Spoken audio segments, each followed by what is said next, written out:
Hey, what's up, everyone? Welcome back to another Thirsty Thursday live stream. And tonight's episode, we're going to be talking about red teaming, penetration testing, and all that fun jazzy jazz. And we probably have a lot of questions. And I myself have questions about, some red teaming questions. And we're going to go ahead and bring our guest in, have him introduce himself, and we'll get this party started. So we're going to introduce Opeyemi to the house. And let me bring this like this. I always screw this up. But yeah, welcome. Let me bring this in. And here we go. Now we're good. So go ahead and introduce yourself. And for those folks that don't know who you are and what you've been up to. All right. Thanks to have me here. It's good to see you once again. Good evening, everyone. My name is Opeyemi Kolawole. Currently working as a red team operator, and I've been in the security field, performing red team operations and into penetration testing field for about 6 years now. I've also worked as a consultant in my previous roles, but for the last couple of years now, I've been doing more of, or let me say, I've been focusing more on the red team and purple team exercises. Aside that, I have a background in, let me say, I had my bachelor's in different field, which was animal biology, before I transit to cybersecurity. Aside that, I like to play soccer for fun, to exercise, and I like playing chess and Scrabble games. Sometimes with friends and family, just to ease stress most of the time. But yeah, that's just a little bit about me. Awesome, dude. Awesome. Playing chess to ease your mind and stress. Fuck that. That'll stress me out. But that's cool that you that helps you de-stress, and that's awesome. Family time is always good, and I like to hear that. So, obviously I never really have anything really planned for these things, as I told you prior, but obviously there's always some like generalized questions that I like to ask. And so pretty much tell us about like what got you into red teaming and penetration testing, what got you interest, because you said you have a bachelor's in biology and you transitioned to the world of cyber. So what drew you to this field versus anything else in the world? Um, that's that's a really nice question.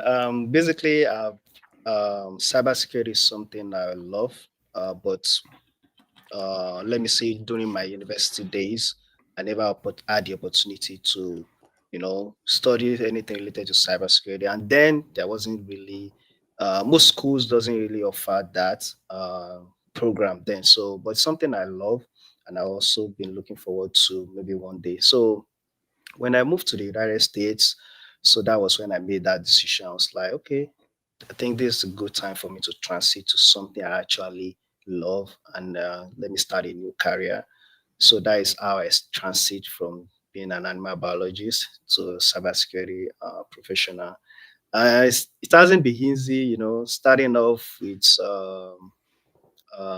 let me say, like self-paced learning, nobody to mentor you. So it's kind of difficult, doing it on your own. But that's where that is why I always tell people sometimes you have the opportunities you have, having someone as a mentor is something a lot of people don't have. But then I just kept doing personal training, developing myself. Then that was when I started using Trap when it was introduced then, and that was how I started learning hands-on, and basically that's how I got everything started. Awesome, awesome. So you've done try hack me, hack the box, and all those fun things. And so before we get into some, obviously I have some questions. And maybe I don't want to make this sound like an interview, but it's interesting because hearing some of the stories. For example, damn, I think I have like an eyelash in my eye. Um, like what is like the most memorable pen test or red team engagement and all that stuff. So what made it stand out? Say, for example, I remember, I got DA doing something so silly that I didn't even, I was on an engagement for 10, 15 minutes and I'm like, holy moly, here we go. What am I going to do for the next 40 hours and 39 or 50 minutes or whatever? But for you, like, what is something that's like super memorable that you can share and it was like fun and exciting and it's like, a proud moment. Yeah, that was this happened a time when I was working as a consultant. So I was working directly with the client. So basically, before the actual pen test, I was talking to the security, the cybersecurity engineer, their lead. Then I was just having some conversation with him. I was like, okay. So it was pretty sure like nothing is really, the environment is so secure. You can I'm sure you can't find anything, blah blah blah. I was like, okay, well, you can never tell. So basically that is why I learned a lot of doing that engagements, because a lot of things I didn't even know I learned it doing that engagements. But one thing that I found very interesting is that I always say no system is secure, nothing is secure. You just have to keep updating our software, making sure we every day gaps and vulnerabilities every time, patches and all that. So the fantastic one was, so in the environment they were using EDR. I don't want to mention the name. But it was, Yeah. You don't have to mention the client or anything like that. Like it's just more of yeah. the overall. So it was basically like Active Directory pen testing, kind of. So one thing that I found very interesting is I learned something in that environment. One thing is having a good tool or having a solid EDR solution, in your environment. Another thing is learning how to use it very well. Fair It's enough. like you have you have someone, you give him a gun, but he doesn't know how to shoot, right? Hmm. So he might even use the gun to hurt himself, kind of. So I was like, okay, how can I bypass this? Because I was trying to bring some tools in the environment, it was just kept blocking. And I was like, okay, let me just encode this tool and just use it if I can maybe. And fortunately, I was able to bypass the EDR by just basic encoding. Um, and I was like, wow. So this is interesting. And one thing I found was that all the PowerShell scripts I was trying to import, they were just coming in, nothing was blocking in. I was like, okay, I note everything that. And from there, I was able to dump local admin. I was able to use, so tried to use Responder. It was getting blocked. I switched to Invade. I don't know. I know a lot of us must have known here about this too, basically for Hmm. Windows operating system. It worked. So I was able to capture multiple, IntelliVTouch and all that. I found about a couple of systems within the environment that were Windows 7. I Hmm. found some weak TLS, and they were using 1.0, I think about that time, instead of 1.3. Um, and a lot of other stuffs like that. Then another thing, the one that they were using one particular application. Basically, this application allow you to it's not set up in the environment. So I found the application when I was doing some enumeration. I was like, what is this? And the funniest part was that I was able to set up the application as an administrator. And once I set up as an admin, I was able to see a lot of stuff I'm not supposed to see. Hmm. So that was a huge win for me. So I kind of sent an email out. This is something I found in your environment. What's going on? It was like, we didn't even know how this application got into our environment. They were not aware of it. So I mean, it was really fun, pen testing. And at the end of the day, I was talking to the security engineer. I was like, you can never tell. He was shocked. He was surprised how you were able to achieve all this and all that. So Hmm. it was a huge win for me, because I'm at least, I was in the position to help, the organization secure their infrastructure, their systems, and all that, which was the major reason why, got hired to perform that particular penetration testing. But from the pen testing view, pen tester would like to find vulnerabilities, you like to exploit. So I think that was the one that I could say, I had a lot of fun with. Cool. And that sounds like an interesting story. You know what I mean? Like I can share one. I think I shared it multiple times, and I actually made a video on it. Not on the specific client, but there was, there was an FTP server pointing to the internet and anonymous login enabled, and yeah, I just did a little showdown and recon, and port 21 was open. It was crazy. It was like, and then I was writing their IIS system, and I pivoted from there and did a few things.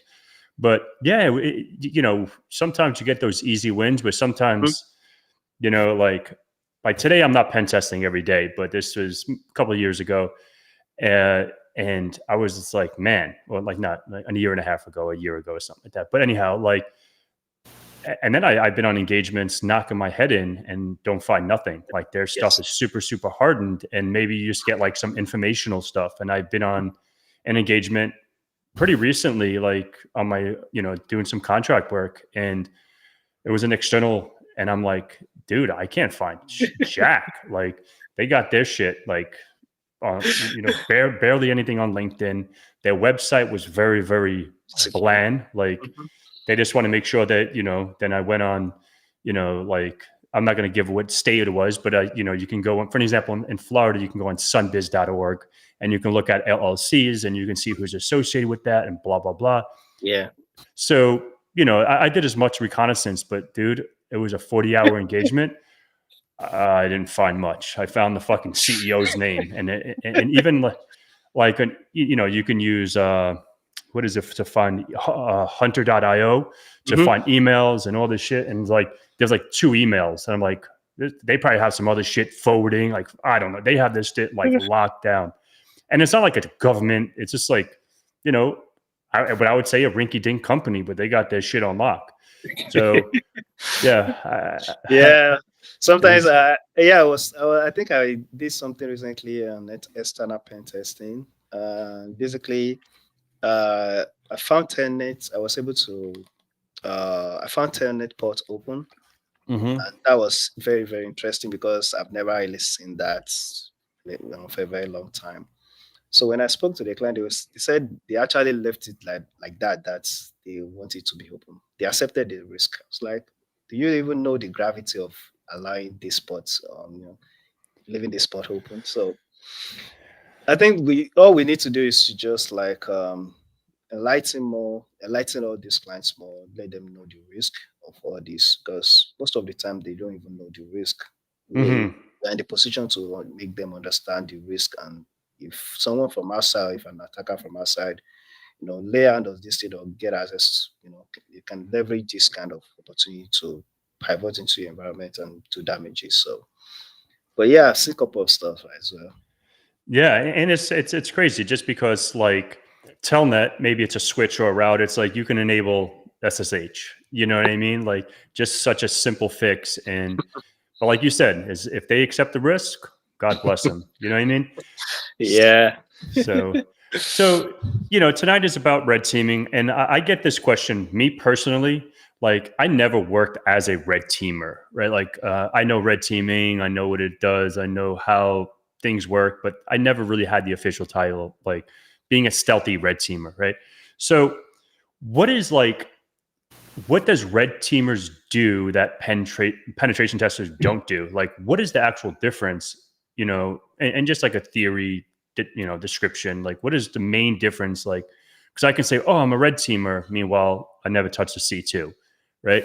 So yeah, so Um, explain that. um, what I would say on that is, red teaming, you know, you're simulating a real world attack, right? You're testing organization defenses, you identify vulnerabilities, you're trying to, find a way to help them improve on their security posture, and also you are evaluating their defenses and evaluating the defense itself. So what I mean by that is you are evaluating the tools they're using, and you're also evaluating the people behind the tool, the security analysts, and another thing, you're evaluating the incident response capability. So how quick, can this organization respond to any kind of incident? And those are the, you know, that is what red teaming is all about. So basically, let me put it in another context. So as a pen tester, you are testing for vulnerability. You're looking for vulnerabilities in the system or a network or an application, and you're exploiting it. And after exploitation, you make a report of this how you can mitigate this risk, this how you can remediate it. But from the red teaming perspective, I think it depends on the mindset. The mindset is different. So let's say, for example, a particular company, there's a particular company who hires, who makes billions of dollars a year, right? And they will hire like a pen tester to evaluate their system to test their vulnerabilities. But let's look at it from the red teaming perspective. as a red teamer, you are emulating adversary, and what adversary does is that they want to find a way to shut down that company. It's Hmm. way beyond exploiting vulnerabilities. They want to shut down your business. You know, they send DDoS attack. They fish you, social engineering, all those stuff, right? They want to find a way to cripple your business. That is basically red teaming, and data loss, data sensitive data exposure, all these things, leakage, data leakage. Those are what this APT does, right? Hmm. Then that is what the red teamer simulates. So it's kind of different from just like exploiting vulnerabilities and remediation. They want to cripple the company. They want to shut them down. They want them to close down. They want financial loss. People going to sue them. People suing them for data leakage and all those stuffs, right? So it's way beyond just finding vulnerability and exploiting them. It's more like you trying to bring something down, and Hmm. that's what red teamers try to simulate. Nice, nice, and that's good to explain all that, because maybe there's some people that's watching this, like they use it like interchangeably, or they maybe like, oh, I want to be a red teamer, or because it's thrown out there so willy nilly, when all they really want to do is like you said, exploit vulnerabilities and be a pen tester and give a pretty report and go on with their merry way. Because red team engagements can be 3, 4, 6 months, like. So Yeah. it's not like, a 40-hour engagement, Uh, hit it and quit it. yeah. So, And one thing I want to add to that, in terms mhm, of red teaming, let's say as a team, it's comprised of different people with different skills. Someone mhm, might be good in social engineering, phishing. Someone might be mhm, that might be his best skill or the best thing he has, right? Another mhm. person might be in the team, and what he does is only to build payloads and build malware that can be used, right? And someone in the team might be very good in Active Directory. Once you get to the network, he knows how to move around and all those things. So they have a bunch of different skill set within the team, which works together. Compared to, and one person cannot never be a red teamer. I mean, Yeah, like, can never work as a red. So you work with like in groups. Well, you can be a pen tester. You can work as a pen tester on the application on yeah. your own without A- even. and that's a good point. And there's a key word in there, right? Red teamer. You're a team. Mhm. So, you know, that's I never really thought about that. That's a really, really good point. Like I knew, like, because I think in my whole career, I think I did like one or two red teams, and my thing was social engineering, right? Because I like to talk shit. So, I can just talk and bullshit someone and sell milk to a cow. But so that's, I enjoy that. Like the, creating the payloads and the beacons and the C2s and that, all that, I'll keep that to the real nerds. But yeah, that's really cool. That's really, really interesting. So, like I think we got together when I think I had some questions about like hack the box, I think a year or so ago, whatever, that we linked up and started communicating. So you have a few hack the box certifications under your belt, and you're pretty familiar with their platform. Like, what is your take on their certifications, and like, like, what is your take, and like, do you recommend those for like someone that's trying to come up in the game? And or we can talk about other certs, but I just strictly want to go hack the box, because I think you did them all, right? You did, well, not, you didn't do No. like, yeah, but you did like the CBBH, CPTS, and then CNDS or whatever, CSD. Yes. So yeah, like, Act the Boss is a platform I always recommend for people. Um, I've been using it for a long time. Let me say, I mean, for over 2 years now, almost 3 years. I've been using Act the Boss, and I just like the way they design their courses. I mean, their modules and everything is just. I just like everything about their platform and the way they structure their teaching and all those things. mhm, For the certification part, I always say CPTS is not a beginner cert. Right, right. well, They might say it's a beginner or intermediate, but in my own opinion, I don't think it's an intermediate, even as intermediate level. I know at the boss always like to push you beyond your, your comfort zone. What I mean by Mm-hmm. that is, I remember when I started doing triacme, before I moved to Actibus, I was doing triacme a lot. And Mm-hmm. one of the key differences, or one of the things I found, that's why most of the time I don't really recommend Actibus for absolute beginners. Like if you're Mm-hmm. just getting started, I don't really recommend Actibus like that. But if you want to go for it, you can. But what I noticed was that, um, if you compare the machines, let's say a medium machine on triacme and a medium machine on Actibus, they are not the same. Trust me. A medium machine on Actibus is like a hard machine on triacme. So when I was working on triacme, I was having fun with it, playing around. When I switched to Actibus, I feel like I started getting stuck. I feel like I don't even know nothing. So I struggle with it from, when I started with it, it was really a big struggle for me. But eventually I get used to it. I get used to how they, structure their labs and how they design their labs and all that. Mm-hmm. Agdebus certifications overall is really good. They are not a beginner certification. I will tell you, they're not really beginner. But what is more important, or what I like most, is even the parts, the bug bounty part, the pension testing part. They are very, very good. Mm-hmm. They cover everything that you need to know. And one thing I like about them, they keep updating all this. They give us new modules every time to, keeping us updated. But the way they structure their parts is really, really nice. And basically, if you can finish those parts, make use of it, you definitely learn a lot of stuffs on their platform. And on the certification, the part is even enough to pass. I always tell people, maybe during the exam, you might do a field research, maybe up to like maybe 5 to 10% research, but everything you need to know to pass in the exam is also in the learning part, which is good. I've seen a lot of certifications whereby the materials doesn't really, you know, when you study the material, you find something different in the exam, you start to struggle. But Mm-hmm. at the box, it's not like that. It What you all aligns. It Yes, aligns.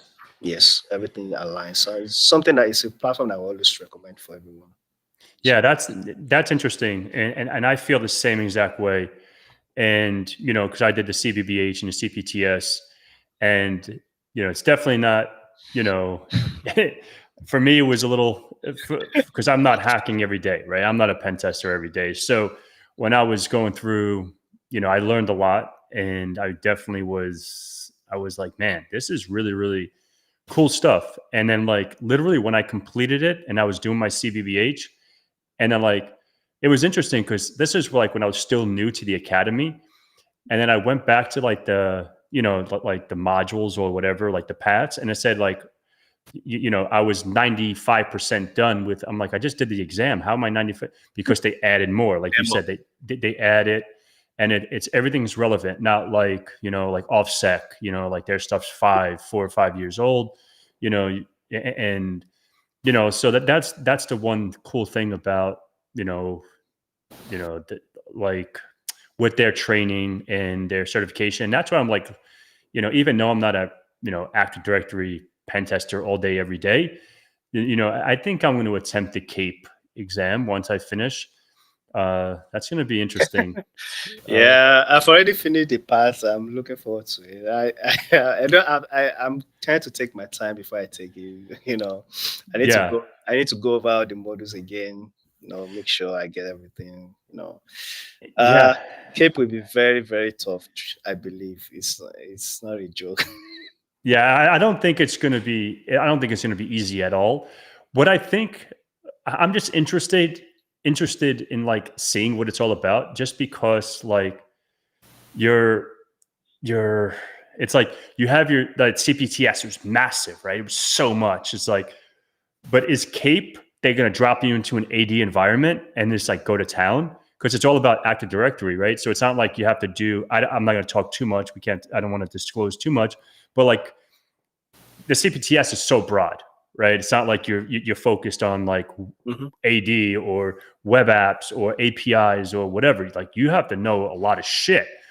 Right. And I wonder, like, because my mind and like the way I learn is like, okay, if I can focus just on coloring green, I can color a box green. Maybe it's a huge box, but I can get it done. But if you're saying, paint a rainbow and then add some shapes to it, it's like, holy shit, where do I start? Right. So yeah, it's interesting. I'm super, because there's some modules I had to do 2 or 3 times already. So it's like, yeah, I answered the question, but I'm like, okay, Yeah, what does that even mean? You know what I mean? Like, I don't even know what the fuck I did. Like, I got an yeah, answer right, but and I'm yeah, more of a like audio. Like I like videos. That's how I learn better. Like with the reading, and then I have to go back. That sometimes can be pain yeah. in the butt for me. Yeah, that's something I struggled with when I started using Out the Box. I'm a visual learner as well. I learn a lot by watching videos and I easily grab stuff. But you know, going through all these modules one by one, reading sometimes can be overwhelming, can be tiring. Yeah, And when you are especially when you are doing this cape parts, there are modules. Most of the modules are hard modules. They are not maybe few medium modules. And this module is not something you can just finish in 1 day or 2 days. Sure, yeah, you have to. Sometimes they might put 2 days maximum, but trust me, that module will take you like 5 days, and that's 5 days or 7 days. And that is if you are working on it every day. yeah, So it's something I've tested out myself, and I've seen these 2 days is not going to work, right? Because sometimes I finish the module, I have to redo it again to make sure I understand everything and I grasp everything. So it takes time, but I'm looking forward to it. We'll see how to yeah. go. Let's see how it goes. And I want to touch, the blue side, right? So you did the OS. And the CDSA. CDSA, like how was that? Like I think I might do it. And my friend Paul, he's doing it too. And he's a red teamer as well. And he's like, he's doing that. And I like the blue team side. I like the blue stuff. So I'm really interested. I'm going through the path. I resumed this week. So I want to try to get it knocked out because it's not too long. I could probably knock it out by the end of the month. Maybe not the end of the month, but like maybe in a couple weeks. Yeah. So, what is your take on that exam? Like, Uh, what was I mean, your? that was my first kind of blue team certification. And the reason why I took it was, when you get to a stage working as a pen tester or in the offensive security, you want to add more knowledge. You want to learn more about what other do, right? Mhm. So, and also I do a lot of purple team exercises. You I'm do just what? I'm sorry. I do a lot of purple Oh, team. purple team. Okay. So, and that kind of, want me to kind of understand more on how the blue side is and how to learn more about blue teaming. So that was one of the reasons why I decided to like, let me take this part and see how. So it was fun part. I learned a lot of stuff. And when you have the huge advantage for someone who is in the offensive field and you are trying to learn more about it, you have an advantage because you understand a lot of attacks. Hmm.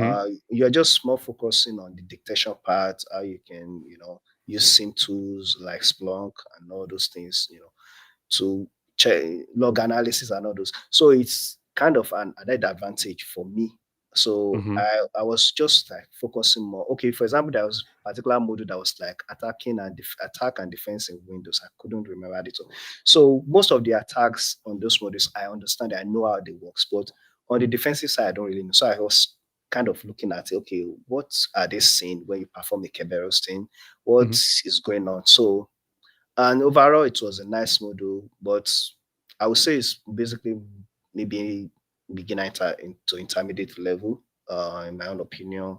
I've seen a lot of people who've done it and you say it's really nice and more on the intermediate level, but I found it very interesting. I've learned a lot of stuff during when I was taking the learning part, and even during the exam, it was fun. Hmm. Um, it was fun experience because that was my first blue team celebration. I don't even know how to write the incidents report. So I was like, okay, how do I go about writing incident reports and all this? So, it exposed me to a lot of things, and Yeah. I kudos to the boss for that. I learned a lot during the and it's definitely something I would recommend as well. Cool. So is it like you use Sysraptor? You can write your incident report with Sysraptor? Yes. Yeah, Cool. yeah, yeah. I will use it then. Yeah. So I think like that's the one cool thing about Hack the Box. And like you just use Sysraptor and it makes it simple. You know what I mean? You don't have to use a template, a Word document, and then fill in the blanks and then convert it to a PDF and all that jazz. Like Yeah. it's like you just use Sysraptor, you fill in the blanks, and it's like Paul said the other day, like PlexTrack. Obviously Mhm. not as good, like they have their thing, but PlexTrack's $1 million, and then this one's free 99. So what are you going to get for free 99?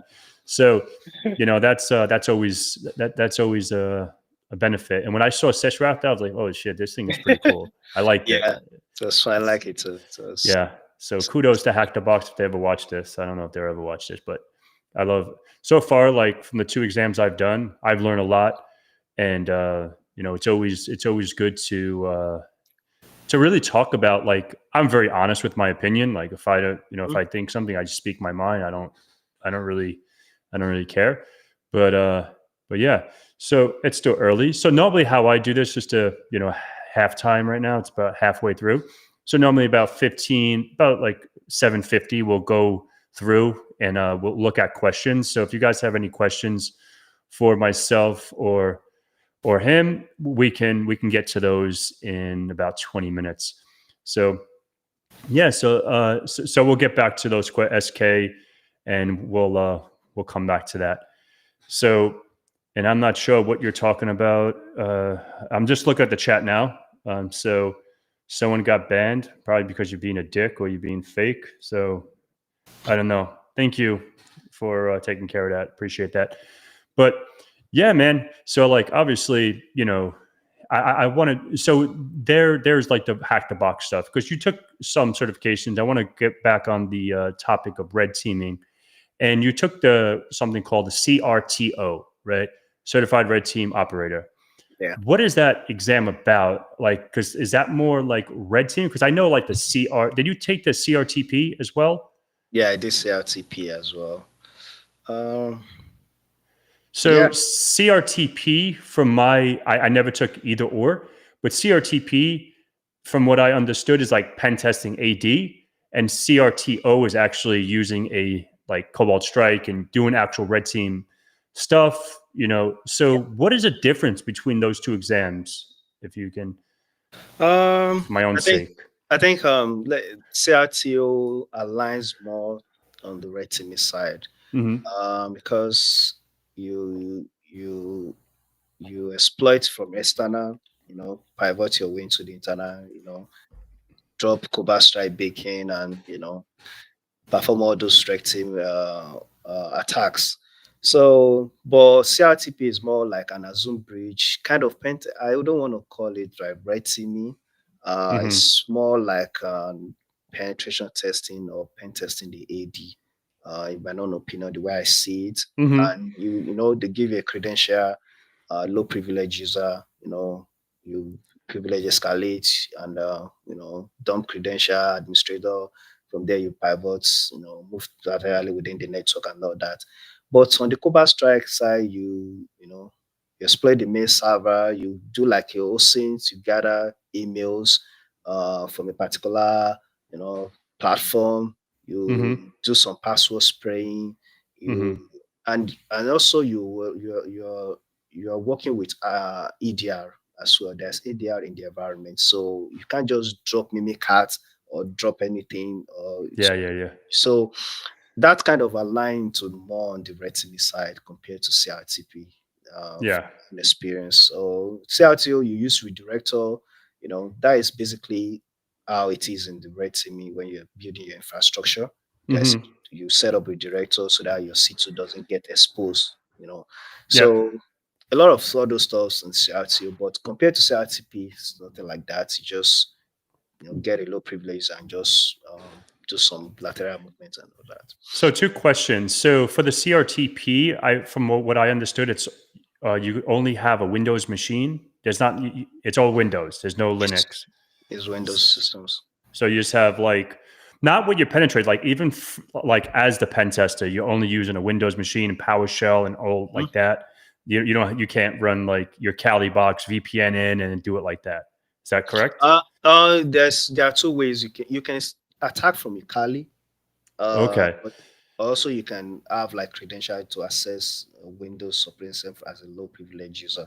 So Oh, there are two different ways you can approach it, but it depends on how whatever you want. But basically, you're gotcha. working within the Windows environment. Gotcha. Gotcha. Cool.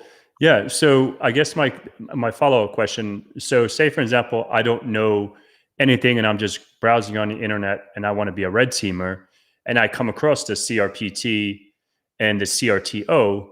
Which one do you recommend me to go for if you know I put red team certifications 2025 and now I come across both of them and I don't know Jack and I'm just saying, okay, one's going this route, one's going that route. So, like, which one would you say go first? Definitely CRTO because it aligns more on the red team uh, compared to CRTP. I've done both, and I'm talking from experience. Mm-hmm. Mm-hmm. Definitely CRTO first. Cool. And is one harder than the other, in your opinion? Yes, CRTO is harder. Okay. So the thing about CRTP, if you have like Active Directory experience or pen testing experience, you might not really, you might really, be able to work your way through it quickly. Mm-hmm.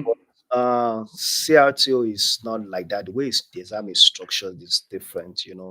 Perform open source intelligence. You gather credentials, username from mail server. You do some password spraying. Basically, you exploit from external before you even get to the internet. And even in the internet environment, you're dealing with different AVs and ADR. So it's much more challenging compared to CRTP. Fair Um, enough. yeah, so that is basically the difference. Another one I want to look into, the one I was looking into recently was from the White Knight Labs. I don't know if you know Yep. anybody. They Yep. have they have a course, advanced threat. Advanced. Yeah.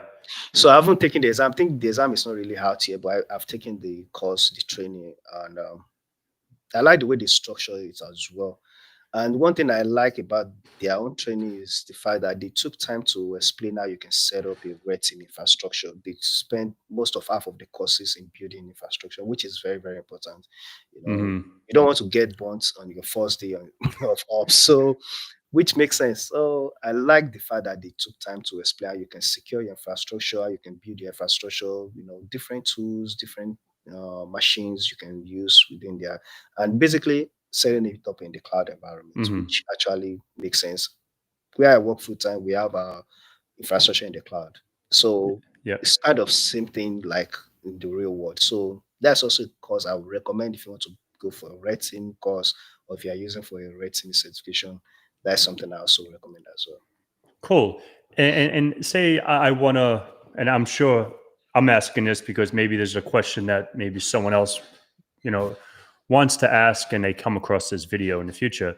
So, it's easy to set up a pen test lab, right? I can set up Active Directory. I can set up, Kali Linux. I can set up a couple of Windows workstations, join up to the domain, and then I have a small little environment and I can go to town.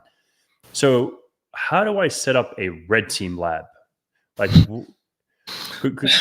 like what is it? What does a simple red team lab look like for someone that maybe has a laptop with 16 to 32 gigs of RAM and terabyte space, and just I don't have money for the cloud. I don't have money for that. I just have to set it up at home. Red Teaming Lab is a little bit similar to setting up an Active Directory, but you just need to include some other tools like your C2. You definitely need to set that up. Separately, you have to set up your redirector. So your redirector will be pointing to the external, while the C2 will stay behind the redirector. You set up probably like a mail server, something like that. Those are the s- tools that you might need when you're performing red teaming. And you Hmm. set up, like maybe like two Windows machine and a domain controller is fine. Set up your attack box, have your C2, whatever C2 you want to use, maybe Havoc or Cobra Strike, whatever C2 you choose. You can use Ubuntu as your redirector. I've seen a lot of people use Yeah. Ubuntu as redirector, which makes sense as well. And set up your mail server. There are a lot of platform out there you can use as a mail server. So I think those are the couple of tools you might need to add when you're setting up RETIN infrastructure. And have you done one? Have you done anything like that on your channel? Like, No, no, I've not really done that. So, but I have personal environment I use right now in the cloud for it, but it's something I've definitely do in future. yeah, man, that's definitely a video idea right there. You can create a little mini series about, whatever Mythic, or you said Havoc Mhm. or Cobalt Strike or Sliver, or Yeah, whatever C2 you want to use, yeah. or Hard Hat, like last week's fucking brain fuck of Hack the Box. But yeah, that's cool. That's some good stuff. So let's I think, because I did write some questions down for today. Oh, I want to talk about like AI for a second, right? Okay. So, so how do you see, like I put, how do you use, but I meant to say, how do you see AI or machine learning sharpening skills for red teamers in the future? Because I use it Uh, all the time for every fucking I thing. mean, we use it, but I think it makes our job easier right now Yeah, no because mention Havoc. it makes our job easier right now. So, because I have some couple of scripts on my computer that's ChatGPT wrote it for me. Yeah. Oh, yeah. So that is, I don't have to become a guru in scripting now. Hmm. All I need is just basic understanding of how the program, a particular programming language, to be able to use this particular script. I think it makes our job easier in terms of building tools and asking questions but in terms of job, I don't think it's going to affect rates in any way, but it's something that can enhance, and help in our efficiency during any kind of engagement and helps us to be much efficient and something we can use in our day-to-day, activity at our various jobs. So AI is something that I love and I've been using it, for quite a long time now. So it's something Yeah. I always advocate for. Yeah, absolutely, absolutely, and I think it's amazing because because you probably get this question either on Instagram or on your YouTube. Obviously, before we let you go this evening, put your YouTube in the chat, and I'd love to have Uh, you get that support as well. Appreciate So yeah, and what was I saying? Oh, about I get this question. Oh, do I need to become a programmer? Do I need to do this? Do I need to do that? I'm sure it will help, but like what the stinger there, he showed me about something called White Rabbit Neo, right? Like that thing, man, that thing is cool as shit. Like it wrote me like a whole fuzzing tool in a matter of 10 seconds, right? I had to make some tweaks, but it like spit out this whole Python thing. I throw it in PyCharm, I make some tweaks just to some modifications to the some syntax, and now am I a scripter, a programmer in 10 seconds? I don't think so. it. No. But I was able to, you know, make it was not my job, it was more like a CTF thing, but like make my CTF experience a little easier because now I can just utilize this tool. Yeah. And I like to bring that up because people like think by using Chat GPT, and I've got hate, myself, like, oh, you use that, like, why are you using that to do whatever you're doing? I let that shit write for me. I let that thing do everything. Like literally, if you if I say, oh, write, create me a post for LinkedIn about the top 5 hacks for the week, and it'll spit something out, and maybe I have to make some tweaks, but it writes everything and copy and paste it. And why am I going to reinvent the wheel of making something difficult? I just do that shit all the time. If I get hate, fuck them. I don't care. Yeah, I think I mean I don't see anything bad in doing that. Just do something that works for you. In terms of learning scripting language, as a as a penetration tester, as a red teamer, I always tell people you don't have to because you have to be able to write scripts when you start getting started. It's something you can pick up if as you're growing the field.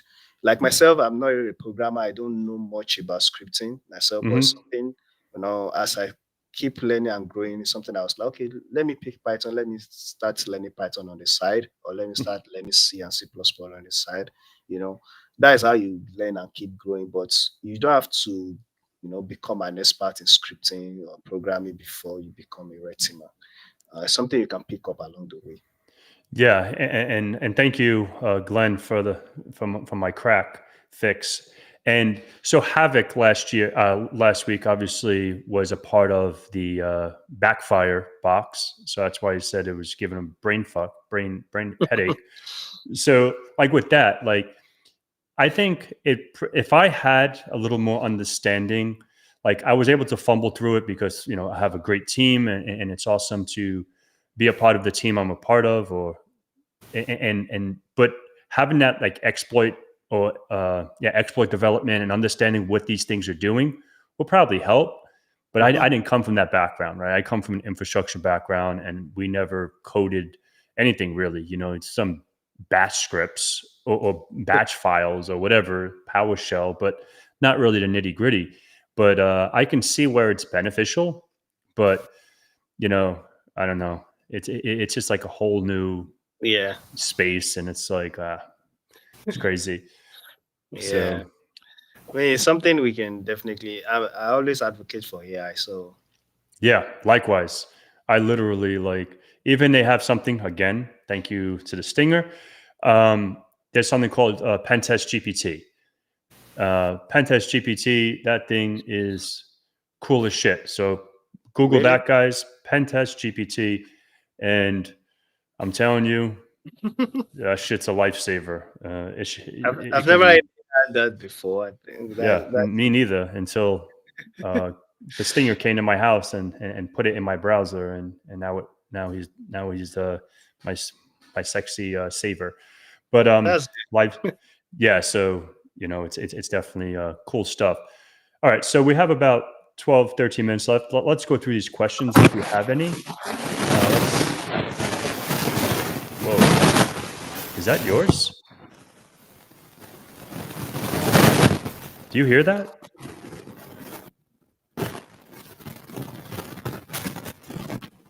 What the hell is going on? Do you hear that? what kind of sound? Let me see something.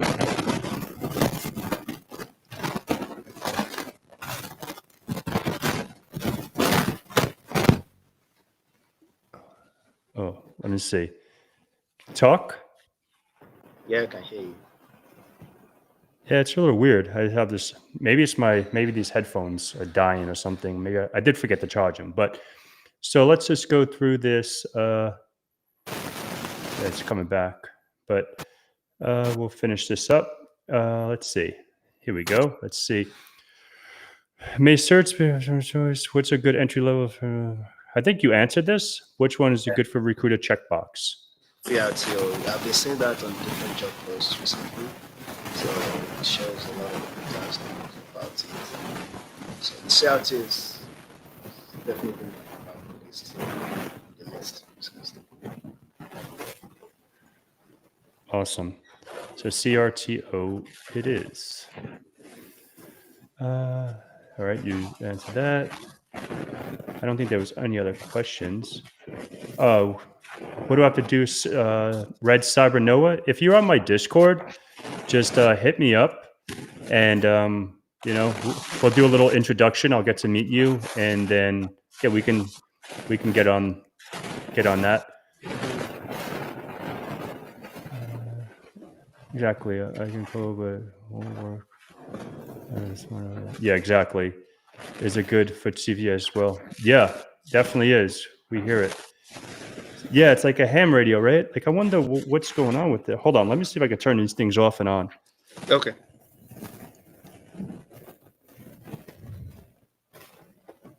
You know what? Let me just turn these things off, and I'll. I think it's my 1 second. Let me change the audio to this. Yeah, it's still there. It's weird. I wonder what that sound is. And I can't even hear the sound from here. But I guess it's just more. Maybe it's on the stream. But yeah, it's a bad connection. Yeah, it might be something that's. I don't know. Maybe I got hacked. I don't know. But yeah, there's not much. There's not much going on. No questions. So we'll end it a little early. Maybe I have to reboot my machine to see what's up. But go ahead and throw your YouTube in there if you can hear me. Throw your YouTube in there, and we can share that, and we can get this baby going. All right, give me a sec. Sorry guys for that. I don't know what's going on. I don't know what that is.